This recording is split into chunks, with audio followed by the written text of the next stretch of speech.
One religion is in trouble. US has got one religion. The Western world has got one religion, which is Christianity. The Middle East has got Islam as their only religion. The East has got Buddhism or Christianity as their religion.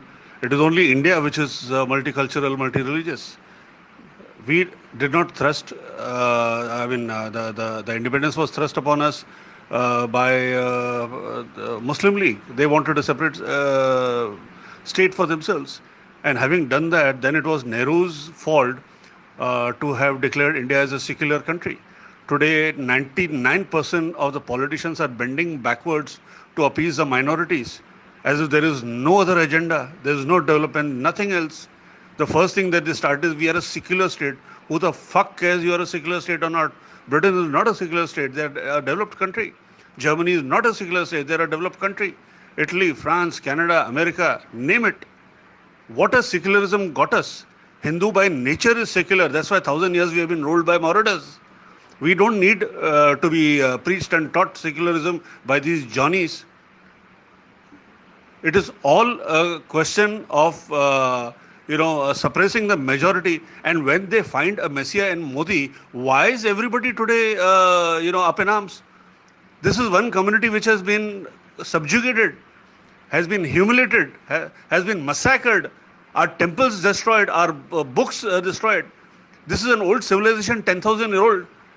I have friends in UK, in Germany, in Italy. I was working in Munich for 3.5 years, and everybody in Europe appreciates and accepts this fact that when you guys had universities in India, we were out cavemen out here. India was left behind because of the fact that British ruled us at the time when the Industrial Revolution was happening world over. My grandfather was one of the second largest steel manufacturers in the country after Tata's. And we were so heavily restricted by the British government not to manufacture more. We were not even allowed to manufacture screws and nails, which used to be imported from Sheffield and Manchester and Bristol.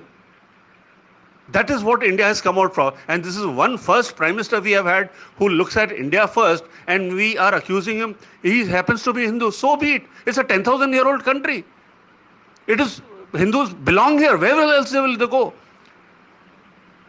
There are close to 70, 80 countries who are Christian and Catholic. There are 50 countries which are Islamic. Show me one Hindu country. If one does not assert Hinduism here, everybody has a problem here. Nobody goes and says the same thing to Vatican, to Saudi Arabia, to America. Why only here? And if that wasn't the case, today we would be focusing on development. We are not, because half the time the fight is anything that he does is seen with the prism of Hinduism. Ram Janmabhoomi has been hanging fire for 350 years. Can you imagine the same thing happening with Rome?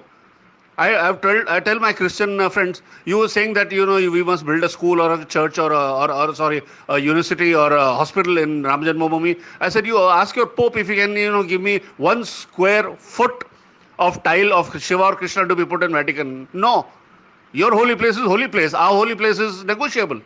Why is it so? Ask Mecca, ask Saudi Arabia if they can permit me 1 small Om in anywhere in Saudi Arabia. No. So mine is mine, ours is mine, yours is negotiable. That is what the stance is. And the Hindus are slowly waking up to that fact, which the rest of the world has been practicing for eons. And that's why now everybody now suddenly wants everybody, no religion. Why no religion? Every country has got its own religion. That's its identity. And moreover, Hinduism is not about religion, it's a way of life. Good day. We'll have this conversation later. I'm getting late.